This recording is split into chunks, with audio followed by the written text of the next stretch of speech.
White heavy checkmark disclaimer. This story is a creative exploration inspired by real historical figures and long-standing supernatural legends. The ghost stories included here are based on popular folklore, anecdotal testimonies, and historical interpretations that have been passed down through generations.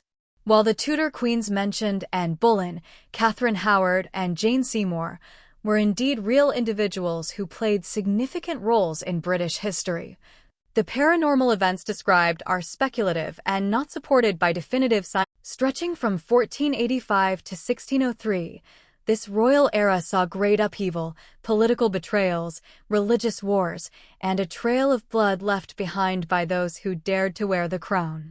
At the heart of this dynasty were its queens, women who married into power, bore the weight of expectations, and in many cases, suffered tragic and untimely deaths. Perhaps it's this sorrow, mixed with the volatile court politics and the dramatic ways in which their lives ended, that have bound their spirits to the walls of the castles they once ruled. The stories you're about to hear do not come from fiction writers alone. These are tales whispered through the halls of ancient palaces, murmured by night guards, and sworn to by visitors who never expected to feel the chill of a royal ghost brushing past them. They are part of a larger, older tradition that believes the pain of the past lingers in the air, especially in places saturated with betrayal and regret. The Tudor Queens, particularly Anne Boleyn, Catherine Howard, and Jane Seymour, are at the center of some of England's most chilling ghost stories.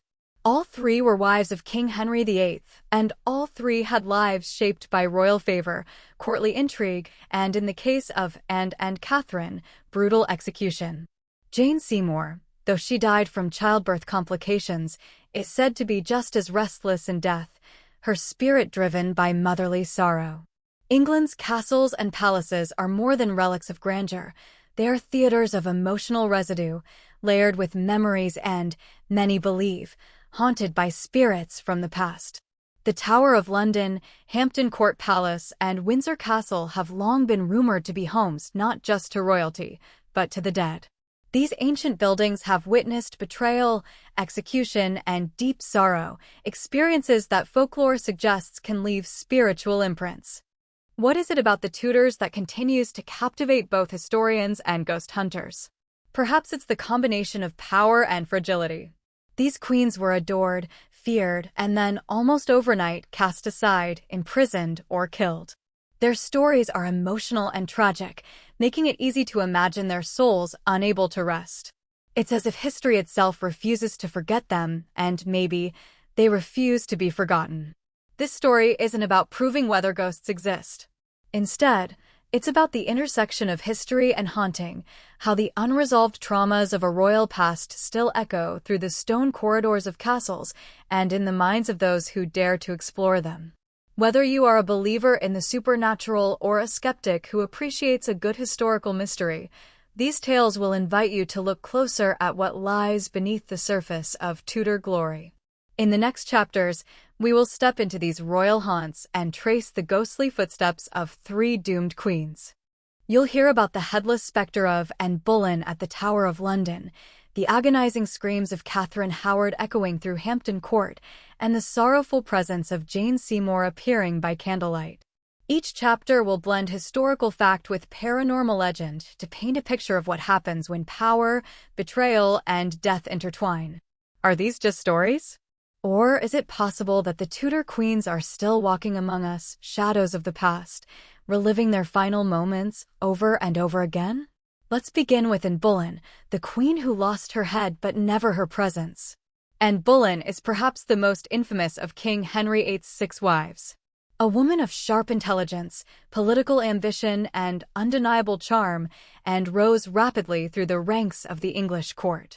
Her marriage to Henry was not just a romantic scandal, it was a political earthquake that led to England's break from the Catholic Church and the formation of the Church of England. Yet, despite her powerful status, Anne's life ended in a harrowing spectacle. She was beheaded at the Tower of London. Often, the figure is seen without a head, floating just inches above the ground, or holding her severed head cradled in her arms. The most well-known sighting occurs near the chapel of St. Peter ad Vincula, where Anne is buried. Witnesses have described, according to his report, he challenged the figure with his weapon drawn, only to watch in horror as it passed through his blade, revealing a woman holding her head in her arms before vanishing into the stone wall. When the guard was found, he was unconscious. Some psychics and paranormal investigators suggest that Anne's spirit is what's known as a residual haunting, a kind of energy imprint left behind by an emotionally charged event. Her execution, they say, was so violent, so unjust, and so public that it scarred the very stones of the tower. And on certain nights, especially around the anniversary of her death, the veil between past and present seems to thin.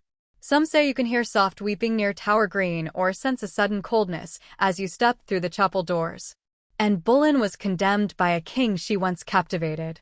But in death, she may have claimed a power he never could, the ability to haunt the hearts and minds of all who dare to remember her. Catherine Howard was just a teenager when she became the fifth wife of King Henry VIII. Young, beautiful, and unprepared for the brutal politics of the Tudor court, she was thrust into the spotlight with little guidance and even less protection. Her marriage to Henry, by then aging, ill, and increasingly paranoid, was brief and ended in utter disaster. Accused of adultery and treason, Catherine was arrested and eventually executed. But unlike other Tudor queens whose stories ended with silence, Catherine's final moments were filled with terror and, if the legends are true, her cries still echo through the halls of Hampton Court Palace. Catherine's downfall was swift and merciless. Raised in the household of the Dowager Duchess of Norfolk, she received little formal education or moral supervision. By the time she caught Henry's eye, she already had a questionable romantic past, including a youthful fling with her music teacher and an alleged premarital relationship with a man named Francis Derham. While those youthful indiscretions may not have been unusual for the time, they became ammunition when her enemies at court moved against her.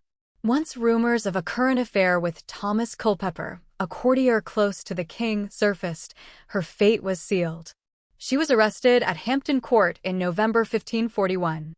According to legend, when Catherine realized she was about to be taken away, she broke free from her guards and ran down a long corridor toward the king's private chapel, screaming for mercy. She banged on the door, pleading for her life, hoping to reach Henry and beg for forgiveness. But the door remained closed. The king never responded. In one particularly documented incident from 1999, security cameras at Hampton Court captured what appeared to be a ghostly figure in period dress opening and slamming a fire exit door repeatedly over the course of several nights. The footage sparked media attention worldwide, and she was a child married to a tyrant, punished for her past, and offered no mercy for her fear. Her final act of desperation, running toward the king who once called her his rose without a thorn, was a heartbreak that resonates even today. The tale of Catherine Howard is more than a ghost story. It is a tragic snapshot of a young woman caught in a ruthless world, stripped of her voice, her dignity, and her life. If her spirit does remain, it is not hard to imagine why. Her death was not only unjust, it was traumatic. And trauma, many believe, leaves behind echoes that never fade. Visitors to Hampton Court often approach the haunted gallery with reverence, some with excitement, others with unease. Tour guides speak in hushed tones as they recount her final moments, and many guests report feeling watched or overwhelmed by a sadness they can't explain. Catherine Howard died alone, terrified, and unheard. But in the ghostly footsteps and cries said to still fill Hampton Court's haunted hallway, her story is remembered. She may have been silenced in life, but in death, she screams loud enough for history to hear. Jane Seymour, the third wife of King Henry VIII, stands apart from the other tragic Tudor queens in one significant way. She died not from execution, but from complications after childbirth. And yet, her spirit is said to linger just as strongly, if not more sorrowfully, than those of Anne Boleyn or Catherine Howard. Unlike the dramatic ends faced by her predecessors, Jane's death was quiet and sorrowful, marked by maternal sacrifice and royal mourning. It is perhaps this deep sadness, combined with the powerful emotional connection to her newborn son, that binds her ghost to the world of the living. She is known as the White Lady, a pale figure seen silently gliding through the halls of Windsor Castle, forever searching. Jane Seymour married Henry VIII in 1536, just days after Anne Boleyn's execution. Though their union appeared calmer and more stable, it was shadowed by Henry's obsession with producing a male heir. Jane delivered on that expectation when she gave birth to Edward VI on October 12, 1537.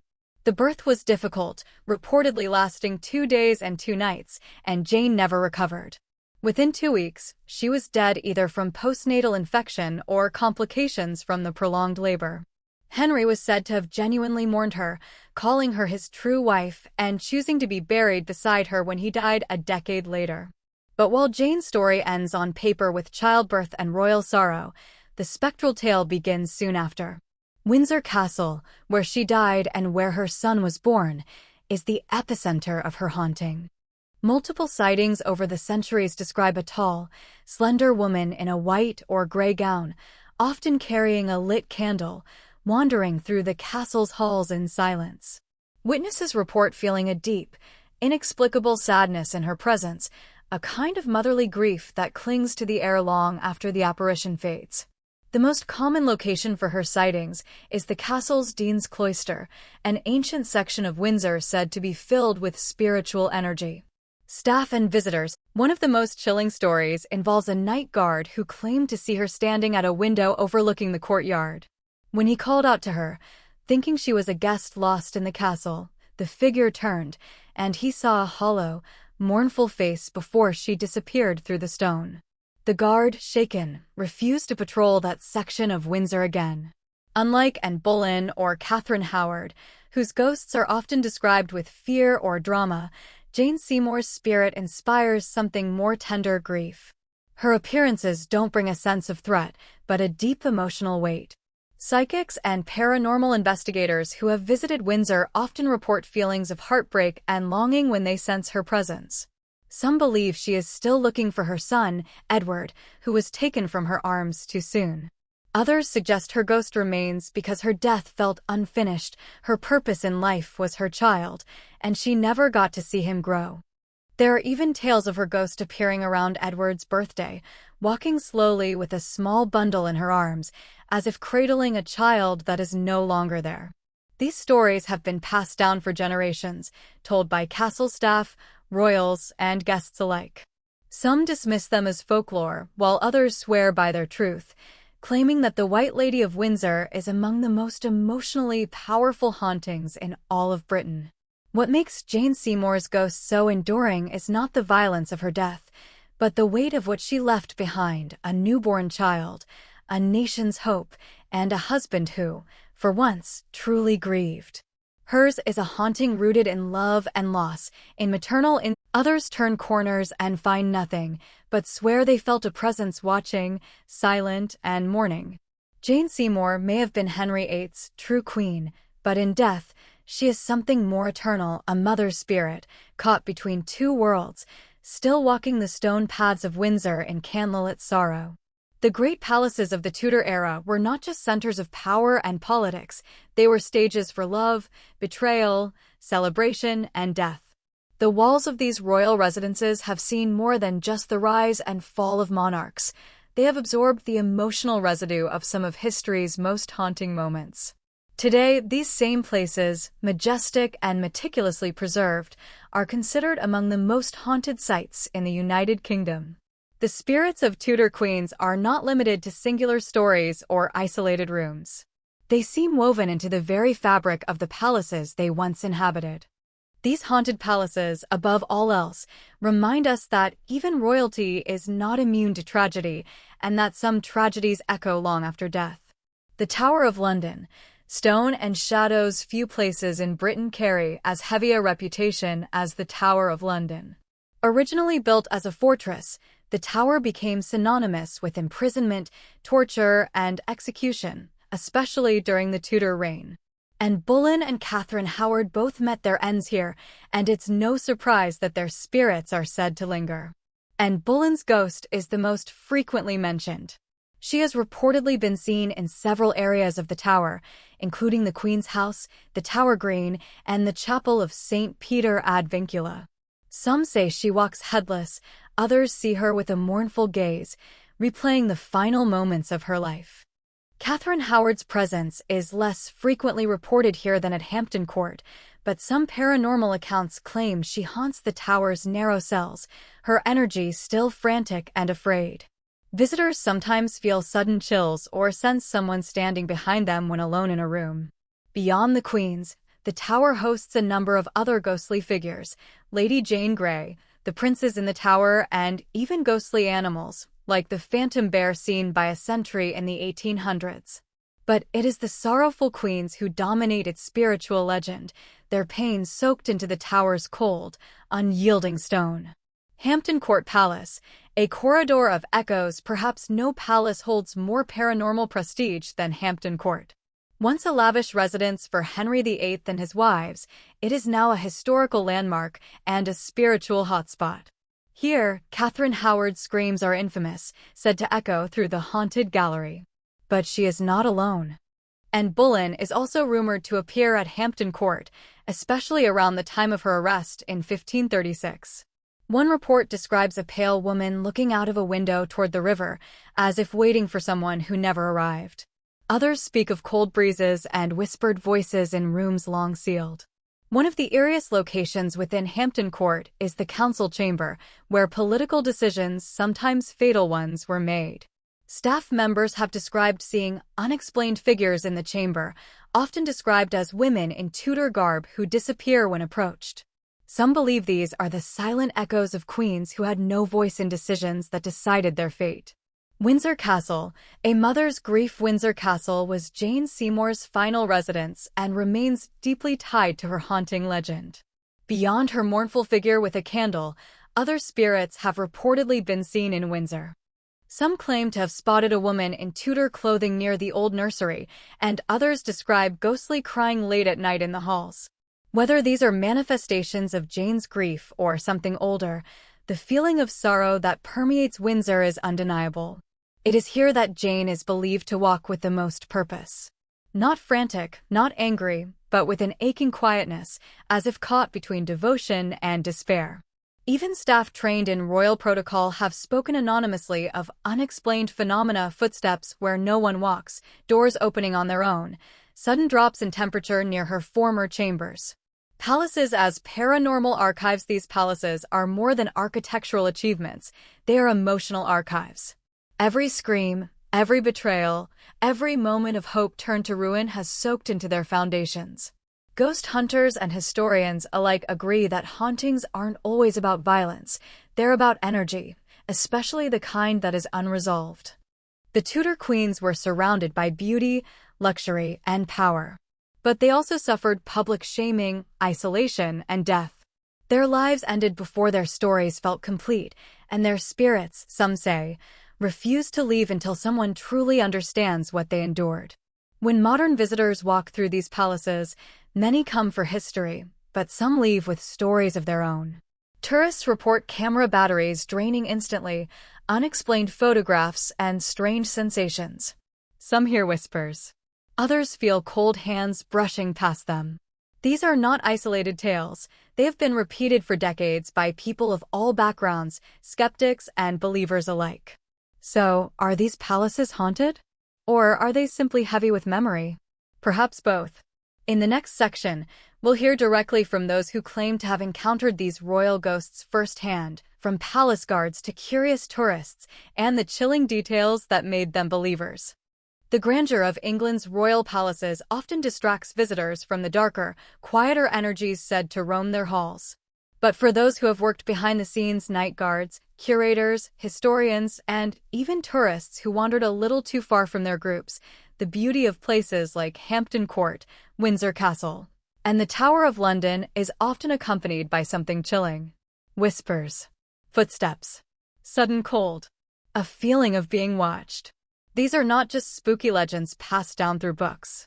These are the real experiences of those who swear they came face to face with the ghosts of Tudor queens.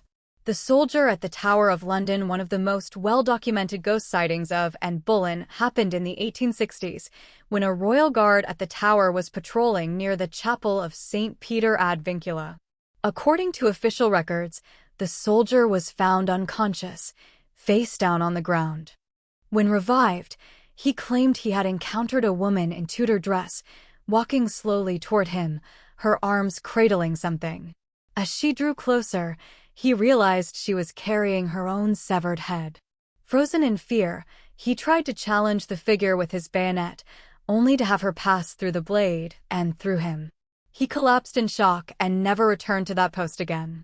That story, recounted by several other guards and recorded in military logs, was dismissed by some at the time. But it sparked a wave of similar testimonies from staff and even tourists in later years who described seeing a lady without a face near the chapel or a soft moaning sound during late-night tours. The Screaming Girl of Hampton Court, Catherine Howard's haunting, is perhaps the most emotionally disturbing. One modern incident occurred in 1995 during a guided school trip.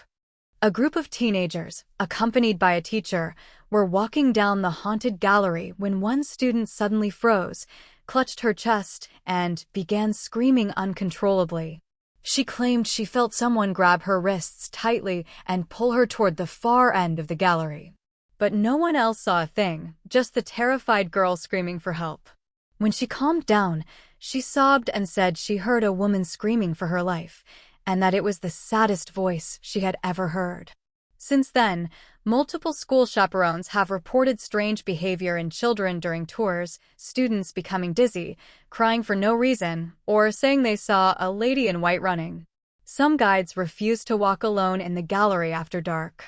Jane Seymour's candlelight procession. Windsor Castle staff have long whispered about the white lady with a candle.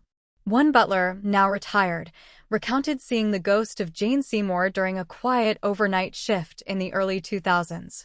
As he walked past the Dean's Cloister, he noticed a faint golden light ahead. Thinking someone had left a lantern or candle lit as part of a display, he approached, only to see a figure in a flowing gray-white gown gliding across the hall.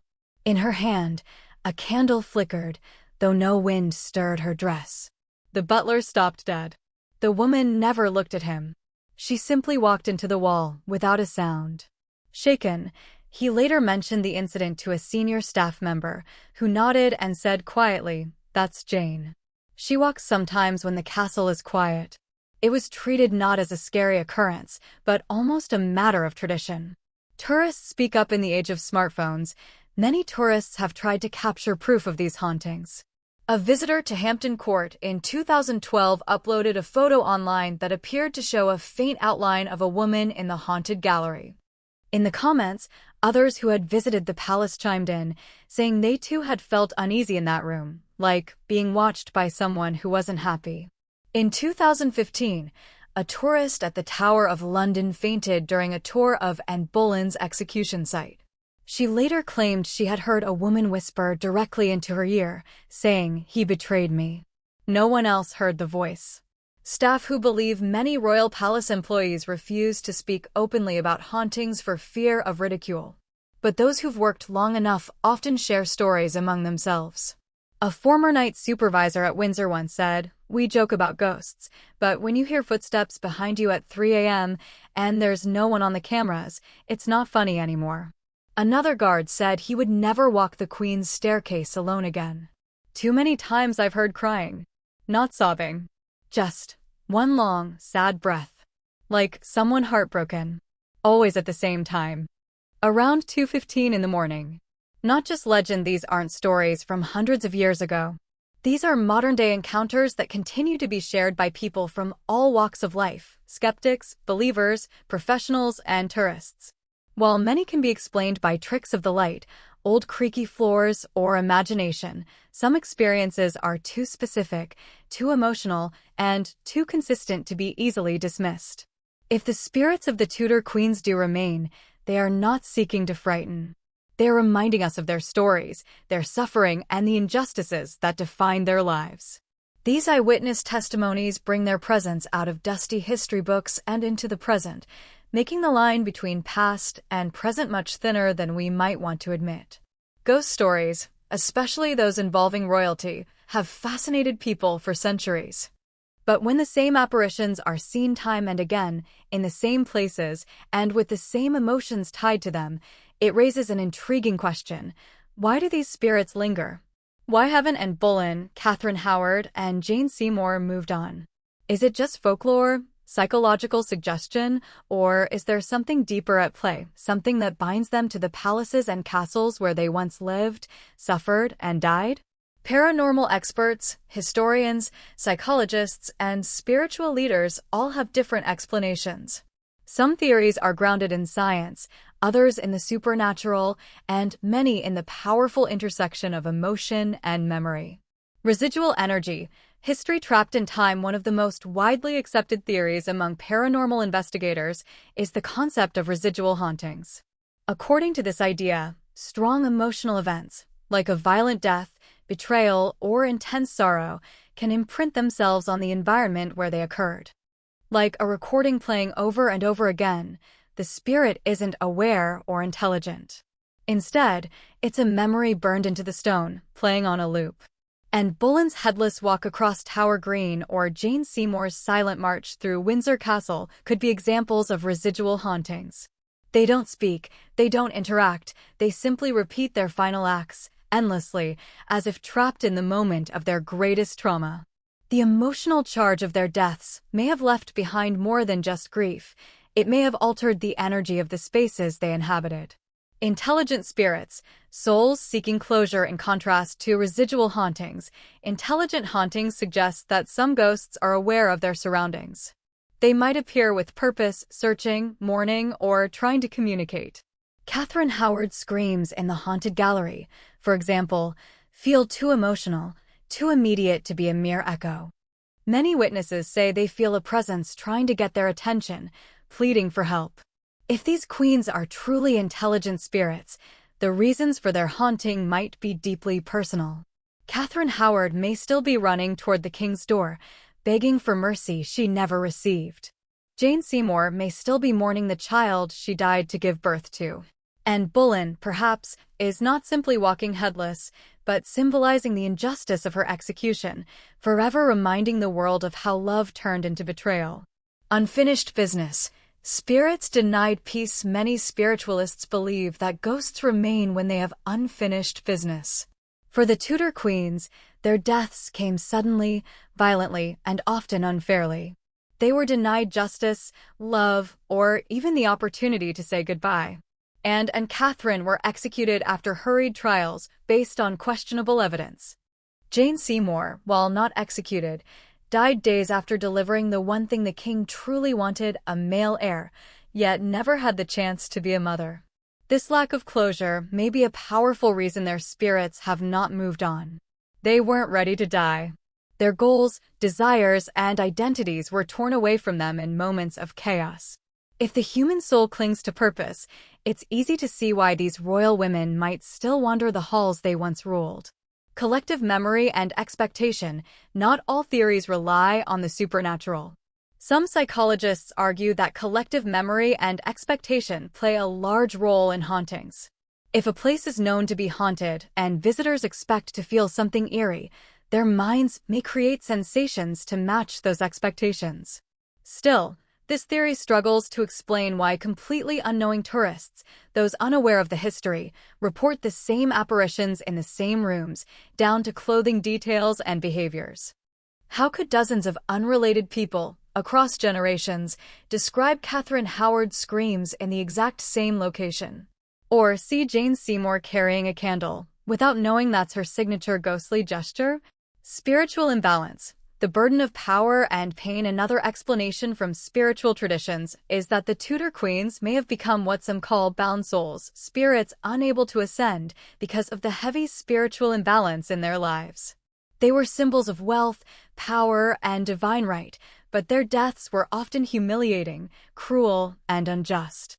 The emotional contradiction, the difference between how they lived and how they died, may have split them spiritually, trapping parts of them in our world. These queens weren't just victims, they were also icons. Anne Boleyn, for instance, was instrumental in England's religious transformation.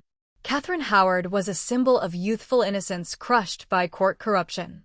Jane Seymour represented sacrifice and maternal devotion. Their identities are not just historical, they are symbolic. And symbols, it seems, are very hard to bury. Do they want to be remembered? Perhaps the simplest and most haunting theory is this: they remain because they want to be remembered. In a world that tried to erase them with lies, silence, and execution, these women carved their names into history through their pain. And perhaps, by lingering, they ensure we don't forget. Every whisper in the haunted gallery, every cold chill in Windsor, and every headless silhouette at the tower becomes a kind of protest, one final act of defiance against the injustice they endured. In the final chapter, we will reflect on what these hauntings truly mean, not just as ghost stories, but as living echoes of women whose lives were stolen, but whose legacies refused to die. The stories of Anne Boleyn, Catherine Howard, and Jane Seymour are woven into the grand, tragic tapestry of England's history. Their lives, lived under the weight of a tyrannical king's expectations, ended in sorrow, two on the scaffold, one in a deathbed soaked in sacrifice. Yet in the centuries that followed, these women have not faded into mere footnotes. Their spirits, according to countless accounts, remain. They do not rest. They walk. But these are not ordinary ghost stories. They are not just tales told by candlelight or whispered by palace staff after dark. They are symbols. These hauntings force us to remember women who were silenced in life, who died young, who died wronged, and who died unheard. And now, through these stories, they are heard. The Tower of London may be a tourist attraction, but to those who truly listen, it is also a monument to Anne Boleyn's defiance and betrayal. Her headless ghost is not just a frightful specter, it is a grim reminder of how swiftly a queen can become a criminal in the eyes of a king. Each silent step she takes across the Tower Green echoes with centuries of injustice. Catherine Howard's final screams in the haunted gallery are perhaps the most heart-wrenching sound never officially recorded. She does not appear with menace. She appears with desperation. She was barely more than a girl, manipulated, judged, and discarded. That her ghost still runs, still pleads, is perhaps less about haunting others and more about revealing the agony she carried in her final breath. Jane Seymour, who never knew the terror of execution but died from love's burden, wanders Windsor Castle with a candle in hand, not searching for vengeance, but perhaps for the son she left behind. Her haunting is quiet, mournful, and filled with maternal sorrow. Hers is not a cry of anger, it is a longing for completion. Together, these spirits are not bound by vengeance or horror, but by unresolved grief and emotional truth. Their presence invites not screams, but reflection. These queens are not trying to frighten us. They are trying to remind us of who they were, what they endured, and how easily power devours even those who wear crowns. Some believe ghosts linger only where there is unfinished business. Others say they appear where the living are still willing to remember. Perhaps that's why these royal shadows have never left. Every retelling, every tour guide who speaks their names, every visitor who walks into a cold spot or feels a presence, these are acts of remembering. And maybe, just maybe, the Tudor Queens stay close to those who dare to remember them not just as wives of a king, but as human beings robbed of their futures. We often imagine history as static, dates on a timeline, portraits on a wall, neatly concluded chapters in dusty books. But the truth is, history breathes. It lingers in places heavy with emotion, where lives ended too soon and truth was buried alongside bodies. Haunted palaces are not just for thrill seekers, they are living museums of the human soul. Perhaps that's why the ghost stories of the Tudor Queens continue to hold power in the modern world. In a time of progress, technology, and science, these ancient spirits still have something to say. They urge us to look deeper, not just into the shadows of the castle halls, but into the overlooked corners of history.